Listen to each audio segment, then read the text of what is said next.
Hi everyone and welcome to Book Boop. My name is Rachel and today we're going to do a little bit of a mid-year reading check-in with the mid-year freakout book tag. This is a book tag that tends to circulate the same time every year around mid-June, early July, where people just go through these questions to talk about how the reading year is going so far. So I've got the questions here, some books ready for you, whether they are pictures for me to hold up so you can see the cover or physical books.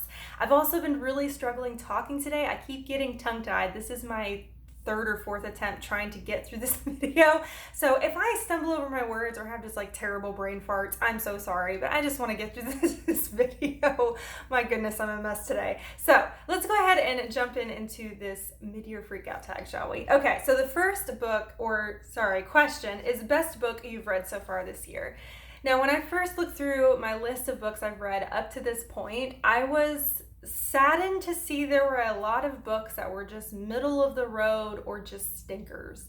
I haven't had that great of a reading year. I didn't really realize that until I started looking through the books to see like what maybe my favorite book or most standout book has been so far this year. And there's several of them that have just been so mediocre, and I was just really sad to see that. Very recently my reading has gone up and it's been better. Like I've been reading some better books, but I just haven't had that many outstanding books. But the one that actually stood out to me that I was surprised it did, I kept going back to it when I was looking through my list, is Across the Greengrass Fields by Shauna McGuire. This is the fifth book in the Wayward Children series, which is a Portal Fantasy adult series where all the books are novellas. And I really enjoyed this one a lot. I loved this addition to the series. This one is very much a standalone within the series. We're following a character we've never met before and a world that we've never met before. And I really enjoyed it. I thought it was wonderful. And it's one that I actually kind of keep thinking about. So I think it's one that's been a bit outstanding for me. And I think is one of the best books I have read this year. The second one is best sequel you've read so far. So I have actually two books to answer for this one. One of them is Bridge of Souls by Victoria Schwab. This is the third book in the Cassidy Blake series, which is a middle grade paranormal series, and I love it. It's one of my favorite middle grade series pretty much ever at this point. I adored it. I had to wait a while for it because originally it was supposed to come out in 2020. I think it was beginning of September of 2020 and it got pushed to March of 2021. So I'm glad to finally have my hands on it and I loved it. It was worth the wait. It was so much fun. The other one is Aurora Burning by Amy Kaufman and Jay Kristoff. This is the second book in the Aurora Cycle series, which is a YA, very fast-paced sci-fi series, and I really loved it a lot. It's so fun. I cannot wait to read the third and final book, which hopefully will come out later this year, but this was such a fantastic sequel. I had such a good time with it. So I had two for that one. That was, I guess I'm doing well on sequels. New releases you haven't read yet, but you want to. All right, this one is one I'm hoping to read this month because it actually just came out on June 15th, I believe, and I'm waiting on it from the library, and that is The Box in the Woods by Maureen Johnson. This is the fourth book in the Truly Devious series, in a way. The Truly Devious series is a trilogy, and it's an all-around, like, finishing up mystery within those three books. So this is a start of a new mystery. I have no idea if this is a start of another trilogy or if this is a standalone, or I have no idea. But I think this one takes place in the summer, and I'm really looking forward to reading another mystery by Maureen Johnson. I'm hoping it continues to have like a dark academia feel, which is kind of what the first trilogy had. I don't know if it'll be different. I know it's going to be the same characters, which is exciting. I'm looking forward to revisiting a lot of the same characters that I really enjoyed and to just get back into some mystery fun. I think it's going to be a good time. All right, let's see. What's next? Most anticipated release for the second half of the year. Definitely have an answer for this one. I've actually already purchased the book for on hold pre-release because I'm really excited about it. Pretty much I ended up buying it like right after I heard about it coming out because I'm so excited. It is Gilded by Marissa Meyer. This is a retelling of Rumpelstiltskin, and I loved Marissa Meyer's retellings. Marissa Meyer, I'm telling you, I'm having trouble talking today. I love her retelling so much. She did the Lunar Chronicles, which is a big sci-fi mashup retelling of Cinderella, Rapunzel, Red Riding Hood, and Snow White. She also did a standalone called Heartless, which is a origin story for the Queen of Hearts. So she makes some fantastic retellings, and I love them, and I cannot wait to see what she does with Rumpelstiltskin. I think it's going to be so much fun. I believe it's a standalone, I think. and I'm very excited about it. I think it's going to be a lot of fun, and I can't wait. I wish I didn't have to wait till November, but hopefully it shall be worth the wait. All right, my biggest disappointment this year so far, and surprisingly, I had a lot of choices for that one, or not surprisingly when I say my reading year has actually been kind of stinky. I had a lot to choose from with disappointments, but this one I felt like was a standout, I think because I waited so long to read it and I had built it up in my mind as something I was going to really love, and then I didn't, and that is The 7.5 Deaths of Evelyn Hardcastle by Stuart Turton. This is a Groundhog Day style murder mystery, and it sounded like everything I would love. I thought it'd be really, really fun to kind of have this situation where the day keeps repeating itself, and the person that's trying to like solve the mystery every day, or I think it's every day, they wake up in a different person's body that attends a party that someone's murdered at, and they have to solve the murder before the end of the week, I think. And it sounds amazing. I didn't like it very much. I didn't hate it, but I didn't really like it that much. It was way too long. It was too confusing. There's way too much going on. It was just a very confusing, long-winded mystery, and it was not what I was hoping it would be. And so I'm very disappointed with it, to be honest. Just didn't end up being for me. I felt like so much of it went over my head, and I just didn't end up liking it that much. So it ended up being a disappointment, especially since I kind of built it up in my head to be something that I was truly going to love. So a little bit disappointing there. My biggest surprise. So this one is actually kind of the other way around, where The 7.5 Deaths of Evelyn Hardcastle had been talked up a lot and a lot of people had read it. And so I was expecting to love it. This was one that people were really excited about and didn't end up liking. And so I kind of lowered my expectations down, expecting to maybe not hate it, but not like love it that much. And that's King of Scars by Leigh Bardugo. And you guys, I really liked this book a lot. It ended up being really good. It was a fun mashup of the Shadow and Bones trilogy as well as Six of Crows, and it just had a lot of great characters. I thought it was compelling the whole way through. I enjoyed the story the whole way through. I had a really great time with it. So I was surprised by it because I was going into it thinking I probably may not like it that much. I knew I wanted to read it because I wanted to read all the books kind of within this world, and I was pleasantly surprised. So I think it's worth the read. I really liked it a lot. It was a good time. All right, my favorite new author, whether it's a debut author or a new author to me, and the first person I thought of was KaReynolds. Earlier this year, I read The Land of Yesterday by KaReynolds, and this is kind of feels like Coraline and Alice in Wonderland mixed together. It's like a really dark yet whimsical story about a girl who is just suffering from grief, and it's really, really good. It was beautiful. It was whimsically written. That's hard to say. It was just a really, really beautiful story, and I'm currently reading The Spinner of Dreams by KaReynolds. This is her other book that's out right now, and I really, really am enjoying it a lot. I'm about halfway through, and again, it's got the same feeling. It's like hard-hitting, but very whimsical at the same time. It's somehow lighthearted while dealing with issues that are hard. Both of these have been. You want to see the back of the book. Both of these have been. So they're really good. I'm looking forward to reading more by KaReynolds in the future. I think she has another book coming out in 2022. So highly recommend. I think they're really, really awesome. So try out that author if you haven't yet, because I think you'll like it.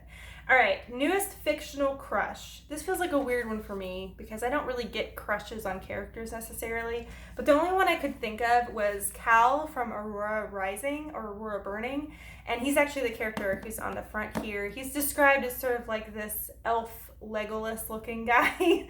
He kind of looks like that on the cover. He's got the pointy ears and he's all tall and looks like Legolas basically. And I really am interested in his character and kind of, I guess you can say, fictional crush, because I love the way that he loves. He comes from a race of people that are not very emotional. They're very stoic. Think like Vulcans from Star Trek. Yet they have this thing called the pull, and it's basically where they imprint on another person and their culture, and it's this strong pull to another person that they can't deny, and it's basically that's their mate for life. And they have this strong love for that other person, and he ends up having the pull on another character in this series, and I just love seeing how he loves this character and how he shows his love. He's very heartwarming and poetic, And you don't expect that from this character because he's very like stoic and very serious, and you don't think he's gonna really show love in a very loving way or like very outward way. And it's really cool to read. I really like it a lot. So that's the only thing I could think of, was just I like the way that he shows how he loves somebody else. I think it's really nice. I like it a lot. So that was the only way I could think to answer that question where it made sense. Newest favorite character. My newest favorite character is actually from a new book that just came out called The Library of the Dead. Let me pull up the picture if I can find it. I have so many pictures here to show you. Okay. It's by T.L. Huchu, and this is a adult paranormal book that takes place in Edinburgh, and we're following this girl who, like, her main job is she helps ghosts cross over to the afterlife, or also helps send messages back and forth between the living and the dead. I really like the character Ropa. It's the main character we're following. I really like her because she's just like this young girl. I think she's like maybe early teens or something, and she just is so sassy and she's so independent. And like the way she talks and the slang that she has, and I don't know, I really like her. And she cares a lot about people, but then at the same time she's very independent and like, I'm gonna do what I'm gonna do. And she's just such a unique character. I know I'm not describing her well, but I just really like her character a lot. I think she's a lot of fun, and she's just this sarcastic girl that has the ability to be able to talk to ghosts. And I think it's fun. I really like her a lot. So highly worth the read if you haven't heard of this one. It's a lot of fun too, especially if you like some paranormal reads. All right, book that made me cry. So I feel like there was a book I read so far this year that did make me at least tear up. And I was having trouble remembering specifically what that book was. The only one I could think of, which I can't remember if I teared up or not, but I remember I felt sad, was at the end of Our Dark Duet. This one didn't necessarily make me like cry, but it did make me feel sad, and I might have teared up. I can't remember. But this one definitely hit me in the feels. I'll say that. This is the second book in the Monsters of Verity duology by V.E. Schwab, which is a story that follows these two characters who live in a city where monsters are starting to take over. And it's a very dark series, very like post-apocalyptic kind of feel. And it's a lot of fun if post-apocalyptic books can be fun. But this one definitely hit me in the feels. I will say that, even though I don't think I fully cried. All right, let's see. We've got 3 more left. I got my paper here if you're hearing that. Book that made me happy. That would be a repeat book, and that would be Bridge of Souls. This book makes me so happy. I love this series, and I love these characters, and I would die for the character Jacob. I absolutely adore him. And it's just such a sweet, heartwarming series that's also a little bit spooky, and it's just fun, and I love it. This book just makes me so happy. The whole series makes me so happy. So that's the first book I could think of that truly made me happy this year. Most beautiful book you've bought or been given. So I have one of each, but they're similar in a way because I have finally gotten some Mina Lima editions, and I'm so excited. So the one that was given to me was by my husband for Mother's Day, and that is the Harry Potter and the Sorcerer's Stone Mina Lima edition.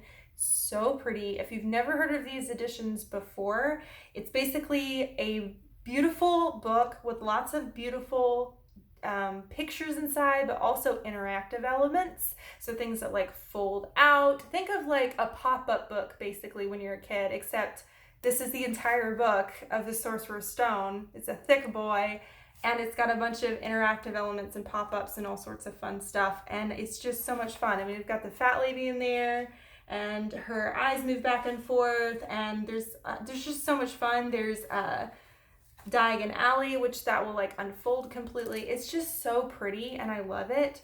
I feel like everything's falling out though. But I wanted it so bad. Do I need it? No, I certainly don't. I have 3 sets of Harry Potter as it is. I don't need to start a new set, but it's so pretty, and I'm really glad he got it. He probably got it for me because I wouldn't shut up about it because I really wanted it so bad. But this is just beautiful. It's just so, I mean, look at the spine. It's so stinking pretty. Okay. The one I bought myself is another Mina Lima, and this is one I've been wanting for years upon years upon years, and I finally just bit the bullet and bought it, and that was the Alice Alice's Adventures in Wonderland edition and Through the Looking Glass. And it's the same way, beautiful illustrations, has some interactive elements, and it's so stinking pretty. I mean, this is the one book other than Harry Potter that I collect. I really love having editions of Alice in Wonderland, and I love having editions of Harry Potter. I think I have like 4 or 5 editions of Alice in Wonderland, and they're all just like these really unique, pretty editions, and this was one I really, really, really wanted. So I'm glad I finally have it. It's so pretty, and I can't wait to actually like read it one day in this format, because I've read Alice in Wonderland several times and Through the Looking Glass several times, but I'm excited to read it in this format at some point. So those were the most beautiful books I have purchased myself, or been given. Let's see. All right, last question. What books do you need to read by the end of the year? All the books. The main things I can think of, not necessarily specific books, but things that I want to read before the end of the year, is any outstanding series or sequels. I want to try to keep on top of any series that I'm currently reading and seeing if I can catch up to where I need to be, or to finish up a series. I don't want like a whole bunch of outstanding sequels, because then after a while I'll forget what happened. And so I want to try to catch up on series and sequels. Another is books I own. This is my lovely TBR cart here. And there is a lot of space in it now, because I've been trying to make sure that I'm reading at least 1 or possibly 2 to 3 books a month from this cart. So that's another thing, is for me to like keep up with the books that I actually own and trying to read those. And lastly, new releases, to keep up with some of the new releases that are coming out. I've been reading way more new releases as they come out this year than I ever have. And thankfully I've been able to get them from the library, which has been absolutely amazing. I love my local library, and I'm so glad I'm able to read all these new releases because of them. Otherwise I wouldn't be able to afford to like constantly be buying a whole bunch of books. So I'm really appreciative of being able to get them there. But I like keeping up with the new releases this year. I haven't gotten to read every single new release I'm wanting to read, but I'm reading most of them, and also reading plenty of backlists. So it's been a nice mix, and I want to keep that up and continue to read as many new releases that I'm wanting to read as the year goes on. But that is the mid-year freakout tag. I'm not necessarily going to tag anybody, because this is a tag that everybody just kind of does. So if you want to say I tagged you, go for it. If this is something you really, really want to do, then go for it. It's a really fun tag, and it's a good way to kind of like recap on your year so far and just see how it's going. Let me know down below what your favorite book of the year has been so far. I would love to know that. I would love to see what kind of comes out on top for you so far this year. On this side of the video over here is my logo. If you click on that, you can subscribe to my channel, follow me on my book journey. On this side of the video over here is the suggestion for another video if you want to watch another one right now. But thank you so much for watching. You rock, and don't forget to keep reading.